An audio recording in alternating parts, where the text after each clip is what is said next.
queridos, sejam todos bem-vindos a mais uma aula aqui da Escola de Princípios. Que a graça e a paz do Senhor Jesus Cristo esteja sobre a sua vida. Amém? Vamos orar? Eu quero colocar a sua vida na presença do Senhor. Amém? Pai amado, em nome de Jesus, muito obrigado, Senhor, por esse dia. Obrigado com tua unção, com tua doce e amada presença.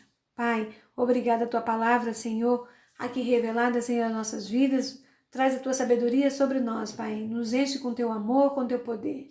Te pedimos, te agradecemos em nome de Jesus Cristo. Amém. Amém, queridos. Vamos continuar. Essa aula de hoje é os dons espirituais, parte 2. Na aula passada, nós falamos os dons espirituais, parte 1. Nós estamos no 8º módulo. Essa disciplina é dons espirituais e essa é a aula número 3. Nós falamos na aula passada sobre os dons espirituais. Lembra aquela tabelinha? Essa tabelinha aqui que tinha na primeira aula? Que Paulo, ele relacionou, fez a divisão em 9 dons? Então, eu coloquei ela aqui só para nós lembrarmos. Na primeira aula, a gente aprendeu sobre o dom da revelação. Essa aula, nós vamos aprender sobre o dom de poder e dom de inspiração. Então, vamos lá. Dom de poder. Agir sobrenaturalmente. Temos a letra A, dom da fé. O dom da fé é o equipamento espiritual e sobrenatural do cristão para lhe conceder o poder de confiar em Deus nas ocasiões em que só um milagre glorioso pode alterar a situação. Confiar quando tudo está aparentemente perdido. Confiar quando não há a mínima esperança de uma solução. Esta é uma qualidade especial de fé que é chamada por alguns teólogos a fé dos milagres, expressão muito bem apropriada para essa expressão fé de milagres, não é verdade? Vamos ver. Tipos de fé. Nós temos a fé natural, que é a fé do semeador, não é? Preparou a terra, adubou, jogou a semente, sabe que vai colher. A fé para a salvação. A fé que produz mudança em nós. Quando vamos na igreja, aceitamos o Senhor Jesus Cristo como nosso único e suficiente Salvador, vai trazer mudança em nós. A fé do fruto do Espírito Santo é fidelidade, é uma fé crescente. O que é isso? É quando nós lemos, né, a Bíblia, quando a gente vem, né, quando a gente vem lendo a Bíblia, escutando ministrações, as pessoas, mesmo depois de salvas, elas têm dúvida acerca de certas passagens bíblicas e, através da fé, elas vão crescendo cada vez mais em tudo o que as Escrituras dizem, né? A fé demoníaca. Não há ateu no inferno. Então, a Bíblia declara que os demônios, eles creem, porém, é para eles natural, porque conhecem o mundo espiritual e habitam nele. É uma fé morta e sem importância, pois não produzem nenhuma mudança nos demônios. Dons do Espírito Santo é um tipo de fé que permite Deus trabalhar para nós e não simplesmente através de nós. É a fé sobrenatural. Esta fé sobrenatural, ela foi operada no coração de Pedro, quando Pedro e João subiram ao templo. Que diz assim, ó, Pedro, ficando juntamente com João, disse, olha para nós. Eles os olhavam atentamente e Pedro lhe disse, esperando alguma coisa em receber. E Pedro, porém, lhe disse, não possuo nem prata e nem ouro, mas o que eu tenho, isso te dou. Em nome de Jesus Cristo Nazareno, anda. E tomando-o pela mão direita, o levantou imediatamente aos seus pés e tornozelos, e se firmaram. E de um salto se pôs em pé. Passou a andar e entrou com eles no templo, saltando e louvando a Deus. Viu todo o povo a andar e a louvar a Deus. Então, Atos 3, do 4 até o 9, fala sobre isso, né? Então, aqui ocorreu uma cura milagrosa. O homem era coxo de nascença, então, pela sua idade, mais de 40 anos. Atos 4, 22. Era humanamente impossível que este homem fosse curado. A fé de Pedro em ação, em nome de Jesus Cristo Nazareno, anda. Fé para que o impossível acontecesse. Ele não falou no nome de ninguém mais, ele falou no nome de Jesus. Jesus não disse que nós iríamos fazer coisas maiores que ele fez? Iguais e maiores? Tá aí, ó. Né? Vamos lá. Dom de curar. Os dons de curar são a milagrosa manifestação do Espírito para a cura de todas as doenças humanas, quer sejam físicas ou mentais, orgânicas ou neurológicas, sem a intervenção e ajuda médica ou da ciência. A Bíblia trata esse dom do plural, dons, talvez significa ou refira a uma variedade de curas. É uma provisão total para a cura divina de todos os tipos de enfermidade. Isaías 53:4 fala assim, ó: certamente ele tomou sobre si todas as nossas enfermidades e as nossas dores levou sobre si, e nós o reputávamos por aflito, ferido de Deus e oprimidos. Isaías 53:4. Então, a palavra de Deus nos mostra em várias maneiras pelas quais os dons da cura foram usados. E vamos ver alguma coisa aqui, ó. A cura pode ser através de uma palavra de Deus, está lá em Marcos 8:8. Pode ser também através de um poderoso fluxo de poder do Espírito Santo, Atos 5:15. Pode ser pela imposição de mãos, Atos 9:17. E de um toque acompanhado de repreensão de uma enfermidade, Lucas 4:38-39. Jesus, ele operou muitos milagres, muitas curas em seu ministério, com o intuito de evangelizar, engrandecer o nome e testificar o poder absoluto de Deus, atraindo multidões para ouvir o evangelho. Seus discípulos fizeram o mesmo. Lá em Atos 8, 6, 7 diz assim, ó: as multidões atendiam unânimes às coisas que Felipe dizia, ouvindo-as e vendo os sinais que eles operavam, pois os espíritos imundos de muitos possessos saíram gritando em alta voz e muitos paralíticos e coxos foram curados. Atos 8, 6 ao 7. Então a igreja deve fazer o mesmo, não é verdade?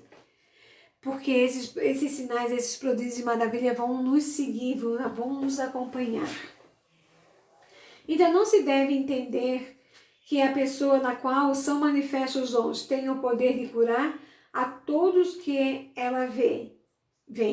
Acima de tudo está a soberania de Deus. Está lá em 1 Coríntios 12:11, que diz: mas um só é o mesmo Espírito e realiza todas essas coisas, distribuindo-as como lhe apraz, a cada um individualmente. Uma pessoa enferma não deve depender somente de quem é usado pelo Espírito Santo com os dons. Todos os cristãos são dotados de poder para curar os enfermos. Em Marcos 16, 17 ao 18. A cura como manifestação do poder do Espírito acontece sem nenhum tipo de intervenção humana, cirurgia ou remédio. Operação de milagres. A palavra traduzida por milagres no grego é dinamis, que quer dizer poder, e dá ênfase no poder de Deus operando pelo Espírito Santo na sua igreja e por meio dela. Milagre é a intervenção sobrenatural e na função normal da natureza, a suspensão temporária da ordem habitual das coisas. É um ato soberano do Espírito de Deus, que não depende de leis e sistemas naturais. No Novo Testamento, os acontecidos sobrenaturais são chamados de sinais, prodígios e maravilhas.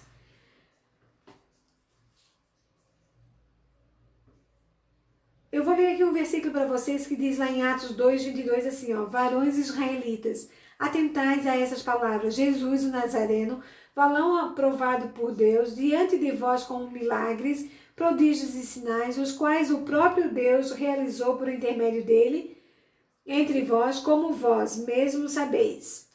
E lá em Atos 2:43 diz assim: em cada alma havia temor, e muitos prodígios e sinais eram feitos por intermédio dos apóstolos. E em Atos 6:8 diz: Estevão, cheio da graça e poder, fazia prodígios e grandes sinais entre o povo. E Atos 8:13 também diz assim: o próprio Simão abraçou a fé e, tendo sido batizado, acompanhava a Filipe de perto, observando entusiasmado dos sinais e grandes milagres praticados. O termo prodígio ou milagres nunca é mencionado isoladamente, mas está sempre acompanhado de sinais que representam algo sobre Deus na sua obra que precisamos aprender. Está lá em Hebreus 2,4, que fala assim, ó, dando Deus testemunho juntamente com eles por sinais, prodígios e milagres e por distribuição do Espírito Santo segundo a sua vontade. O dom operado no ministério de Jesus Cristo. A multiplicação dos pães e peixes, João 6:1-13, Jesus andando sobre o mar, João 6:16-20, transformação de água em vinho, João 2:1-11, ressurreição de Lázaro, João 11:11-44,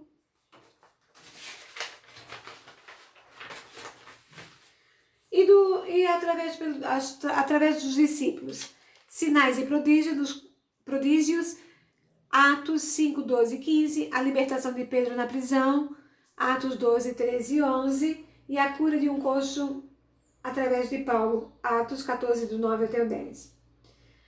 A cura de uma enfermidade ou expulsão de demônios pode ser atribuída à operação de milagres. Está em Atos 9:11, está também no Atos 12, em Atos 5:15-16. Milagres. A palavra derivada do latim miraculum, esse sentido se aplica a qualquer acontecimento maravilhoso. Na Bíblia usa-se em sentido restrito, significando um ato de Deus, operando em seu poder diversas palavras. Ele chama de milagre de mopstim, pele, ot, e se traduz no Velho Testamento por milagres, maravilhas e sinais. E no Novo Testamento usa-se a palavra dunamis, porque é poder, para significar milagres. Marcos 9:39. Semeion, que é sinal, também com o mesmo significado. Os milagres de Jesus são também descritos por erga, que é obras, e terata, que é prodígios.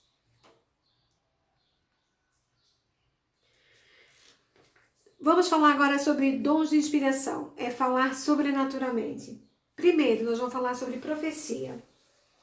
Profetizar é falar para o outro. Nosso Deus é um Deus que fala e Ele nos fez semelhante a si mesmo também na fala. Em 1 Coríntios 12:2. O apóstolo Paulo diz que antes de nós convertermos, nós nos deixávamos conduzir por ídolos imundos. Deus nos fala através da sua palavra, a principal forma de mediante a qual julgamos todas as outras, mas também de forma pessoal, através das profecias. O Espírito de Deus move pessoas a falar da parte de Deus.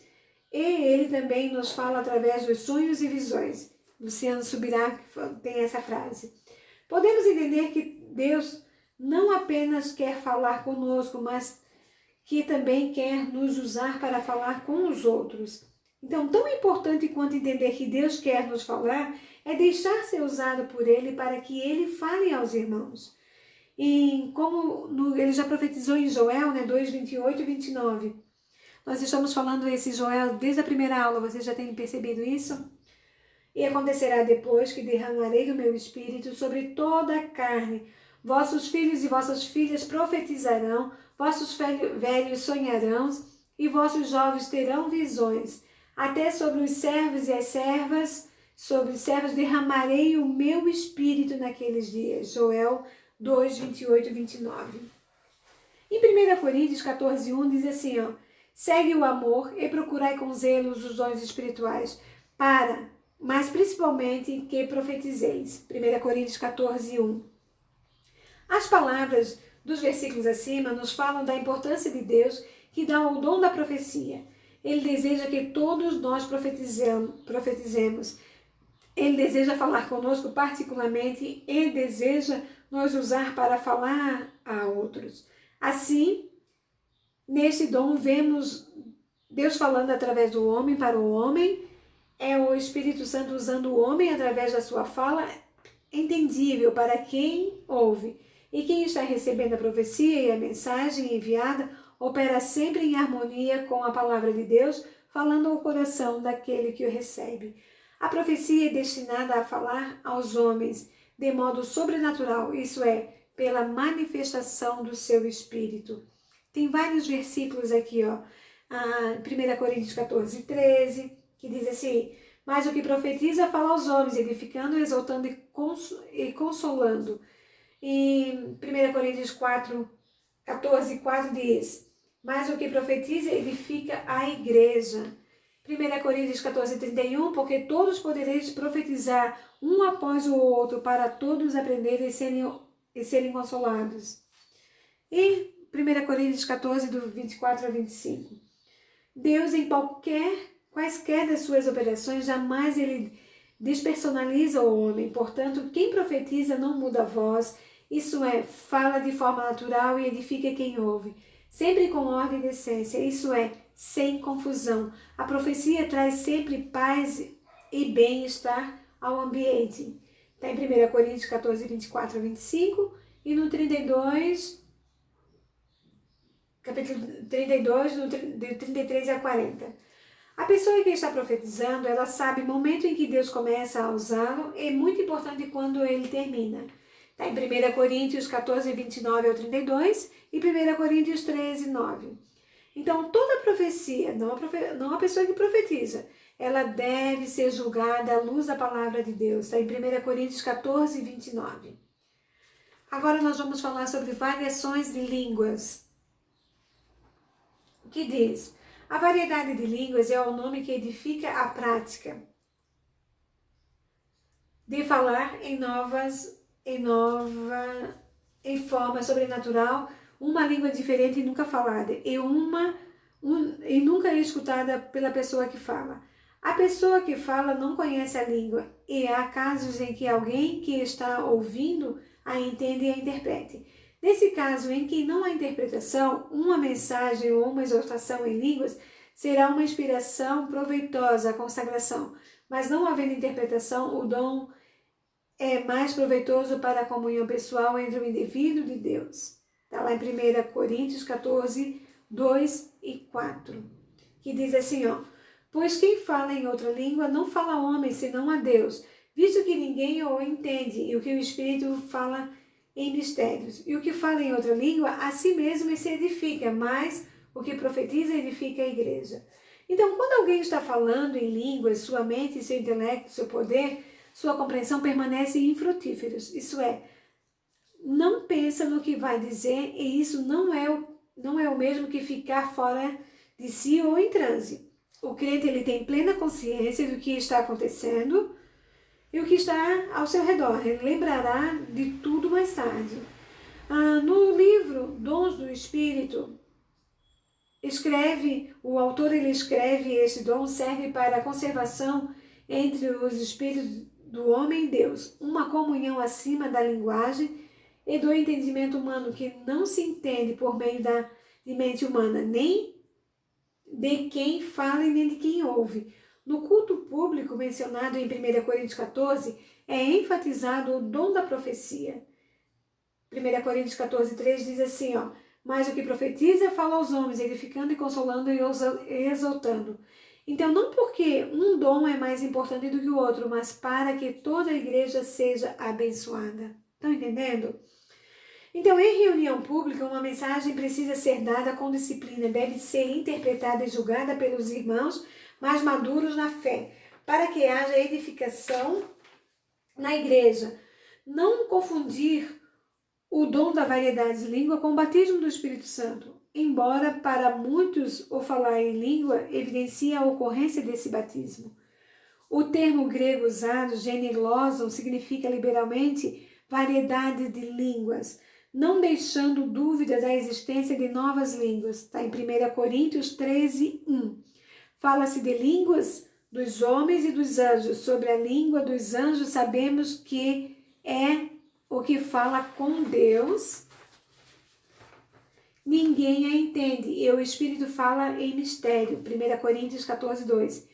É nessa língua que muitas vezes devemos orar, interceder, pois o Senhor entenderá o nosso louvor e clamor, e ninguém mais, nem homens, nem demônios. É uma proteção espiritual para nós. Viu que tremendo isso, gente?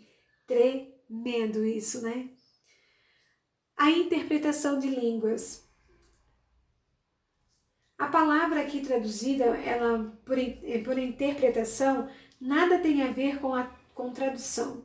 No sentido humano da palavra, a interpretação é tão milagrosa quanto a própria língua. Isso significa que ninguém que fala em línguas pelo Espírito deve procurar decifrá-la com a mente. Portanto, somente o autor da língua, ou seja, o próprio Espírito Santo, pode fazê-lo.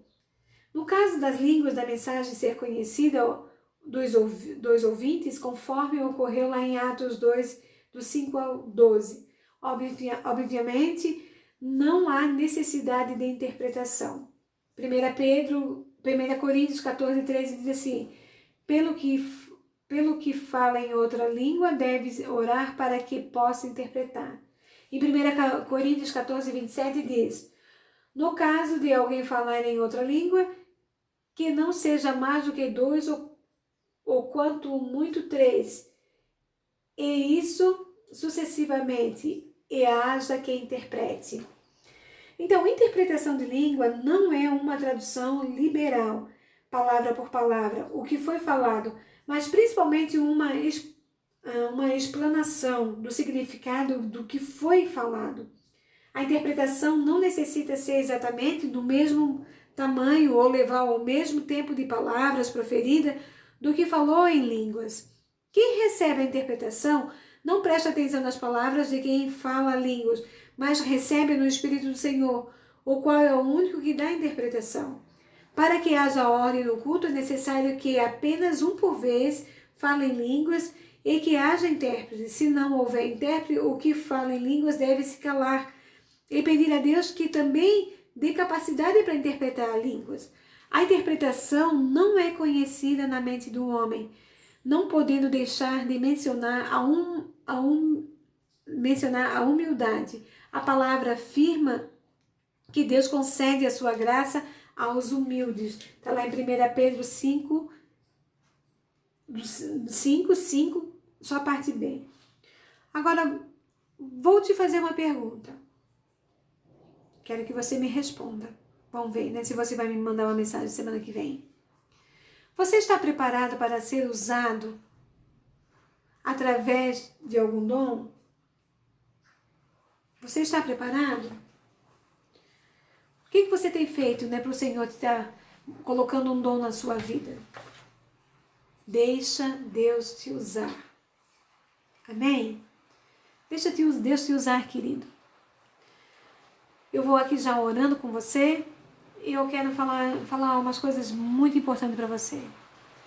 Você está preparado para ser usado por Deus através de algum dom? Dom de profecia, dom de curar, dom de interpretação de línguas? Peça ao Senhor. Eu desejo, Pai amado, em nome de Jesus Cristo, que cada aluno, que cada aluna, Senhor, seja cheio do Teu poder, cheio dos Teus dons, Pai. Que a Tua palavra poderosa, Senhor, venha nos intervir, Senhor, venha nos encher, Senhor, com a Tua maturidade. Pai, em nome de Jesus Cristo, Senhor, nos revele a nós. Coloca, Senhor, cada aluno e cada aluna na Tua presença, Senhor, que a Tua sabedoria venha nos encher e venha nos frutificar, Senhor. Venha nos presentear com o Teu dom, Senhor. Senhor, leve, Senhor, a provisão aos lares que precisam, Senhor. Leve também, Senhor, o Teu querer, Senhor, os Teus milagres, Senhor, efetuados nas nossas vidas, Pai, em nome do Senhor Jesus Cristo. Derrama, Senhor, do Teu agir, Senhor, sobre a nossa vida. Pai amado, em nome de Jesus, eu te peço e te agradeço, Senhor, por essa aula aqui mencionada, Pai, aqui colocada. Eu te peço e te agradeço que esses alunos, Senhor, que nós venhamos, Senhor, conhecer os Teus dons, os dons de interpretação, os dons de inspiração, os dons de poder, Pai, dom da palavra, dom de revelação, Pai. Que nós venhamos, Senhor, ser encorajados, Senhor, a procurar e a aprender a usar os Teus dons, Pai. Ser guiado pelo Teu Espírito, Pai. Pai, em nome de Jesus Cristo, eu te peço e agradeço por Tua infinita misericórdia. em nome de Jesus. Amém, queridos? Que Deus abençoe a tua vida. Que Deus abençoe a tua casa.